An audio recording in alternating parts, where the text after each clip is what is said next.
کہا جا سکتا ہے کہ اللہ نے انہیں دین اور دنیا دونوں سے نوازا ہے، دونوں میں آپ کی نگاہ ہے اور دونوں کے لیے آپ برابر گوشہ ہیں۔ پروفیسر سعود عالم قاسمی صاحب۔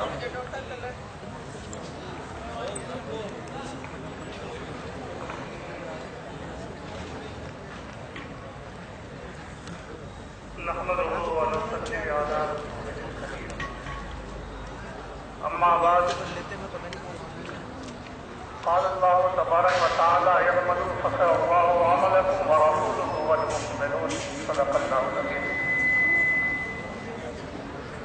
جسٹس صدیقی صاحب، پروفیسر نفیس صاحب، ادوائی صاحب اور اس ادارے کے ذمہ داران اساتذہ اور فورم فار جسٹس کے ذمہ داران اساتذہ، طلباء اور طالبات، السلام علیکم ورحمۃ اللہ وبرکاتہ۔ آج کا پروگرام موضوع ہے مائنارٹیز اور اسپیشلی مسلمانوں کی امپاورمنٹ کے لیے ہم اپنے مسائل کا حل تلاش کرنے کے لیے جمع ہوئے ہیں۔ ہماری حالت یہ ہے کہ اگر ایک شعر میں ہم کہیں تو ہندوستانی مسلمانوں کی حالت یہ ہو گئی ہے کہ لہو میں ڈوبی سحر سے سلگتی شاہوں سے، لہو میں ڈوبی سحر سے سلگتی شاموں سے گزر رہے ہیں مسلمان کٹھن مقام۔ پہلے فسادات ہوتے تھے، انڈسٹریاں جلائی جاتی تھیں، مسافروں پہ حملہ کیا جاتا تھا۔ یہ فسادات نے اب ایک نئی شکل اختیار کر لی ہے۔ منصوبہ سازوں نے نیا طریقہ اپنایا ہے کہ جن بچوں کو ماں باپ نے تعلیم و تربیت دی، اچھی تعلیم دی، سنہرے مستقبل کا خواب دیکھا اور جن کی آنکھوں میں اپنے آنے والے وقت کی چمک پیدا کی، ان کو اٹھا لیا جائے، ان کو جیلوں میں بند کر دیا جائے، ان پہ الزام لگا دیا جائے۔ ابھی دعوت میں ایک ایڈیٹوریل آیا ارشاد علی کا، انٹیلیجنس اس کو کہتی ہے کہ تو پاکستان جا کے ٹریننگ حاصل کر لے اور یہ کام کر، لیکن جب وہ انکار کرتا ہے تو اس پر ٹیررزم کا الزام لگتا ہے، 11 سال جیل میں رہتا ہے۔ لیکن داد دیجیے اس جمہوریت کو اور خاص طور سے یہاں کی عدالت کو، جب یہ عدالت زندہ ہے تو انشاءاللہ مسلمانوں کی زندہ ہے۔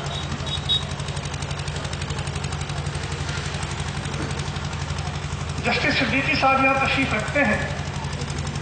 بہت سے مسلمانوں کے ادارے جن کو مائنارٹی انسٹیٹیوشن کا اسٹیٹس نہیں ملا، کسی ایک جسٹس نے ان اداروں کو مائنارٹی انسٹیٹیوشن کا اسٹیٹس دیا اور اس میں ہمارا ادارہ بھی شامل ہے، اقرا پبلک اسکول علی گڑھ۔ دوستو، یہ جو ناانصافیاں ہیں، جو سوشل جسٹس کی ہم بات کرتے ہیں، یہ صرف پڑھے لکھے نوجوانوں تک نہیں ہے۔ ابھی ریسنٹلی گورنمنٹ نے یہ کیا کہ این جی اوز کو، بہت سے این جی اوز کو فوراً کنٹریبیوشن سے روک دیا۔